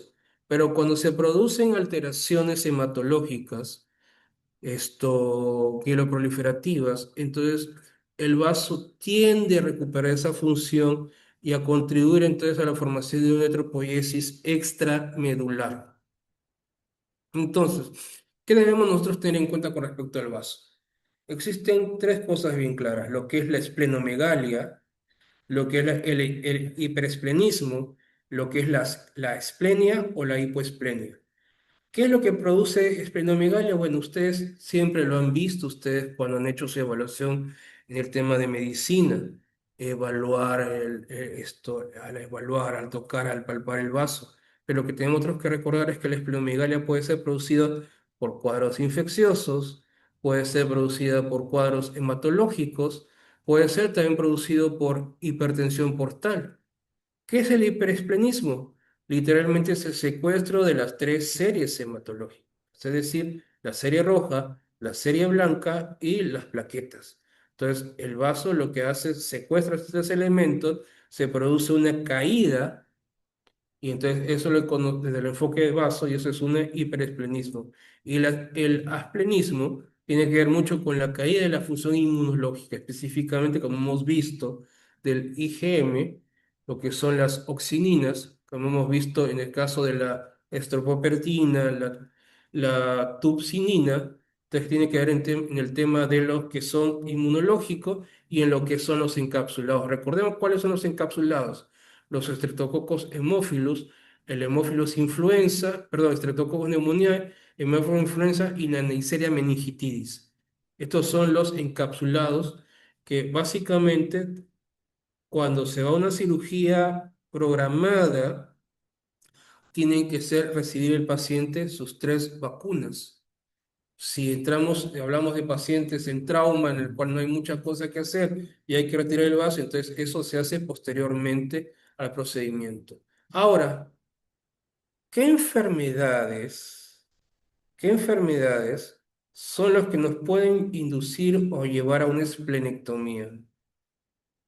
Entonces, desde el punto de vista hematológico, una de las más comunes es la trombocitopenia inmunitaria, en la cual está mediado por los IgG, en el cual se produce una destrucción de la superficie de las plaquetas y esto lleva entonces a que el vaso se active y las destruya. Básicamente, cuando estamos por encima de 100, se va a hablar de una trombocitopenia inmunitaria cuando hemos descartado cualquier otro tipo de fuente o causa que pueda producir la plaquetopenia. Entonces, prácticamente es un tema de descarte. Y cuando encontramos valores por debajo de 100.000 plaquetas. ¿Cuál es el objetivo en el tratamiento médico? Mantener las plaquetas por encima de 50.000. Y cuando hablamos de un manejo ya más agresivo, cuando a pesar de haber hecho todo el tratamiento que se debe hacer, ¿no? Utilizando corticoides, utilizando inmunoglobulinas, entonces, y los valores están por debajo de 10.000, entonces ahí ya amerita que el paciente tenga un tratamiento quirúrgico, que simplemente es la esplenectomía. ¿Qué es lo que el paciente va a tener aquí? Clínicamente, púrpura, epictasis, gingivitis. Otra alteración que vamos a ver nosotros es la efericitosis hereditaria. ¿Qué sucede acá? Hay una alteración a nivel de la membrana del eritrocito. Al haber una alteración a nivel de la membrana del eritrocito, a la hora de pasar por el circuito cerrado de la médula roja, simplemente son destruidos, son atrapados por su morfología y el vaso los va a destruir y el paciente va a cruzar con anemia, va a cruzar con ictericia y esplenomegalia. ¿Qué tenemos que hacer aquí? Lamentablemente también el paciente tiene que ser esplenectomizado, lo cual no significa que se corrija de manera completa el defecto, porque no nos olvidemos, el tema ya es del eritrocito. el tema ya es un defecto a nivel de la membrana eritrocitaria. Ahora, recordemos nosotros, cuando hablamos del eritrocito, las alteraciones pueden ser de la membrana, pueden ser de la hemoglobina y pueden ser de todo el proceso metabólico del eritrocito. Entonces, desde el punto de vista del eritrocito, desde el punto de vista de la hemoglobina, tenemos las hemoglobinopatías. Entonces, ¿qué sucede en estas hemoglobinopatías? Hay una alteración a nivel de la hemoglobina. El eritrocito, en lo que es su arquitectura, se vuelve rígido, se hace un poco flexible, poco, digamos, tolerante a las modificaciones según la presión. ¿Y qué sucede? Este eritrocito anómalo es secuestrado y es destruido en el vaso. Sin embargo, esa estructura rígida del eritrocito no solamente es rígida, sino que también comienza a producir bloqueo vascular. ¿A nivel de dónde? Del vaso, produciendo fenómenos de necrosis esplénica y prácticamente un mecanismo como de esplenectomía segmentaria. Entonces, en estos pacientes, como dice, hay crisis de secuestro esplénico e hiperesplenismo, está indicado una esplenectomía de estos pacientes. También, como les decía, tenemos alteraciones a nivel del proceso energético.